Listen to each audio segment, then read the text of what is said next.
Bom dia, minhas irmãs. Que esse dia seja um dia de paz na presença do Senhor, que Ele mesmo revele a vontade dEle para nós nesse dia, seja em casa com os nossos filhos, seja no trabalho com os nossos colegas de trabalho, que o Senhor possa nos usar, fazer em nós e fazer através de nós, na vida das pessoas.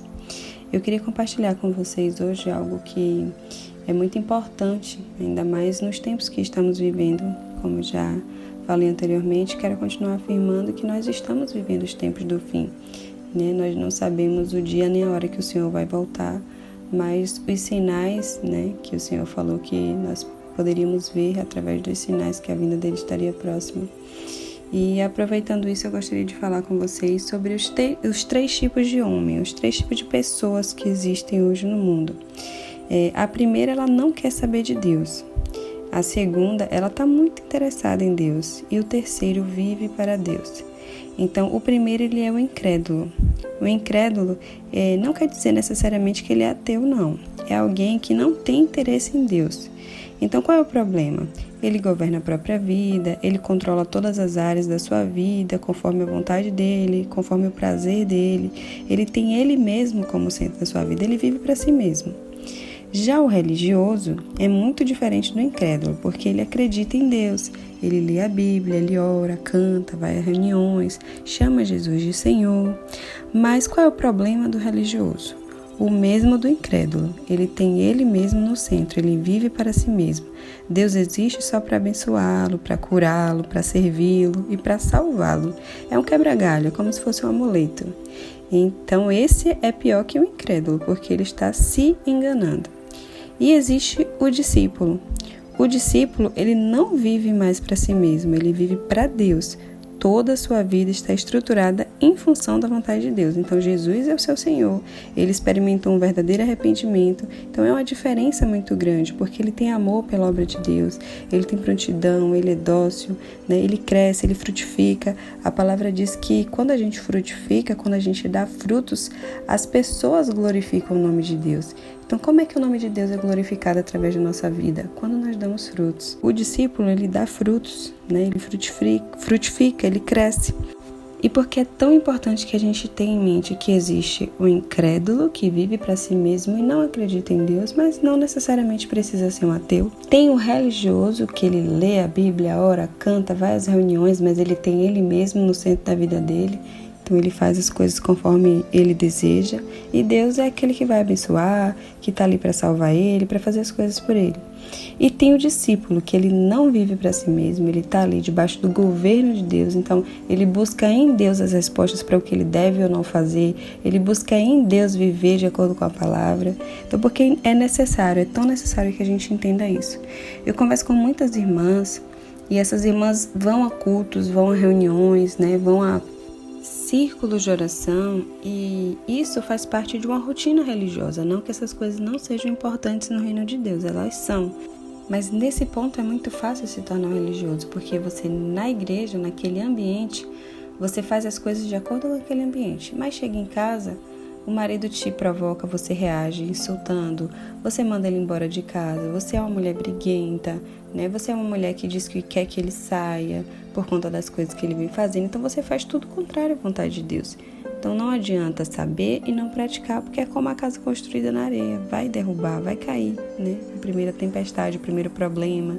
Então o que você precisa é firmar a sua casa na rocha, e essa rocha é Jesus. Então quando você se dispõe a ser discípulo de Jesus e pensa, já não vivo mais eu, agora Cristo vive em mim, e eu não faço mais a minha vontade, eu faço a vontade dele, as coisas começam a mudar na sua vida. Minhas irmãs, o que precisa ser feito nas nossas vidas em relação ao nosso relacionamento com Deus é uma vida realmente de intimidade com o Senhor, e não apenas de ir à igreja ou de participar de rituais, de liturgias, de que você vai, você canta, você ora, ouve, o pastor pregar a palavra, acha forte, acha importante, às vezes chora, mas chega em casa e na segunda-feira começa tudo de novo, e você começa a tratar o seu marido do mesmo jeito, ou muitas vezes não consegue liberar o perdão no seu coração pelas coisas que ele te fez. E essas coisas, elas não são parte da vida de um discípulo, apenas da vida de um religioso. Nós, que somos discípulos de Jesus, não caminhamos nesse mundo de qualquer jeito. Nós caminhamos aqui com um alvo lá. A gente olha todo aquele caminho, mas tem um alvo lá no final que é ser semelhante a Jesus. E o que seria ser semelhante a Jesus? É fazer aquilo que ele disse que deveríamos fazer e é se esforçar para ser como ele era. Então, esse é o nosso alvo. A salvação, ela vem no caminho, mas o alvo é todos os dias matar nossa carne e buscar ser semelhante a Jesus no jeito de falar, no jeito de reagir, porque muitas vezes é fácil agir como cristão, mas vem uma situação e você reage como cristão ou reage como alguém que nunca conheceu a palavra. Então, é nas reações que a gente descobre se a gente está imitando a Cristo ou não. É nas situações que nós somos provados, né? Então, eu quero, minhas irmãs, colocar essa situação para vocês, para que vocês possam refletir diante do Senhor, né? Buscar no Senhor em oração, colocando sempre Jesus à frente, para saber quem você tem sido. Por muito tempo da minha vida, muito tempo mesmo, eu fui apenas uma religiosa. Eu participava de tudo isso. Eu ia para a igreja, inclusive, quase 4 vezes na semana.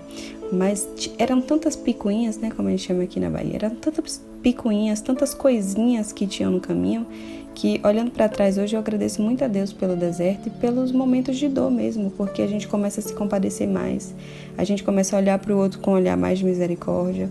Então eu era muito rápida para julgar as pessoas, eu não praticava a palavra de Deus em casa, mas eu achava linda na igreja, eu chorava, né? Eu orava e também cantava, mas eu tenho certeza, minhas irmãs, se Jesus voltasse antes de 2019, eu teria com certeza sido condenada, né, eternamente a viver longe de Cristo. Então, não estaria com Ele para a eternidade. O deserto foi um lugar de muita bênção e misericórdia do Senhor. Eu posso fechar os olhos e olhar para trás e dizer assim: Senhor, muito obrigado pelo deserto. Foi no deserto, foi na dor e no sofrimento que eu aprendi tanta coisa que valeu tudo a pena. Eu passaria tudo de novo. Eu passaria toda aquela humilhação, aquela dor, aquele desespero, aquelas orações desesperadas da primeira fase. Eu passaria por tudo novamente, mas eu não gostaria de ter voltado atrás e ficar lá onde eu estava sem o deserto.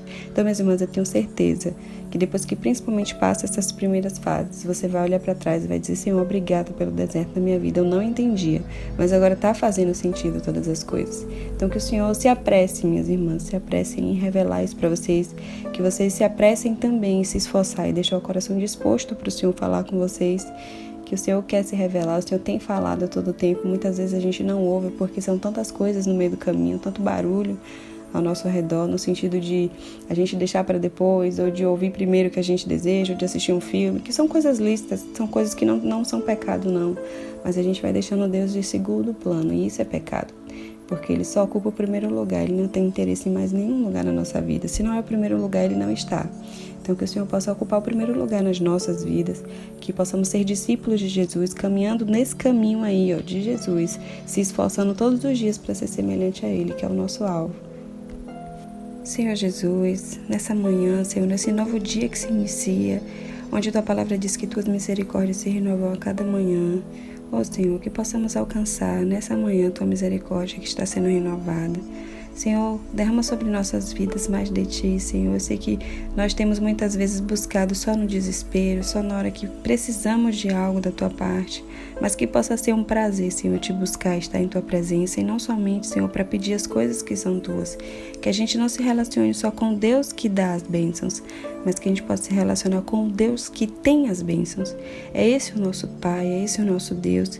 Nos ensina, Senhor, a nos relacionar contigo, sem buscar nada em troca, dizendo como aquele salmo, Senhor, que se eu tenho o Senhor, eu já não preciso de mais nada, porque eu tenho tudo o que eu preciso. Que seja um prazer, que seja uma realidade em nossas vidas, recitar esse salmo, dizer essas coisas diante do Senhor. Nos dá, Senhor, mais intimidade contigo, nos ajuda na nossa fraqueza e nas nossas dificuldades em Te buscar, em orar, em ler a Tua palavra, Senhor. Por misericórdia, Senhor, nos capacita, Senhor. Eu sei que o Senhor nos escolheu, e aqueles que o Senhor escolheu, o Senhor também vai capacitar, Senhor, para viver a Tua vontade. Te pedimos isso, Senhor, nesse dia. Nos dá um dia de paz nas nossas reações no trabalho, em casa, que a gente possa refletir nas nossas reações, as atitudes de Jesus, para que a gente possa ser cada dia mais parecida com Ele, Senhor. Senhor, eu sei que muitas vezes parece difícil e até impossível, mas eu sei que o Senhor é o Deus do impossível. Acaso haveria alguma coisa impossível impossível para Deus? Então nós estamos te pedindo, Senhor, para nos capacitar, para nos livrar das raposinhas, Senhor, daqueles pequenos pecados que muitas vezes passam desapercebidos e escondidos. Revela, Senhor, a iniquidade do nosso coração, revela esses pecados para que a gente possa colocar diante de Ti, se arrepender e não voltar atrás, Senhor, em nome de Jesus. O Senhor sabe como nós somos maus, Senhor, como o nosso coração é mau. A Tua palavra diz que o nosso coração é enganoso, não podemos confiar no nosso coração, mas que o Senhor possa encher a nossa mente e o nosso coração de Ti mesmo, para que a gente possa experimentar da Tua boa, da Tua perfeita, da Tua agradável vontade, Senhor, para nós.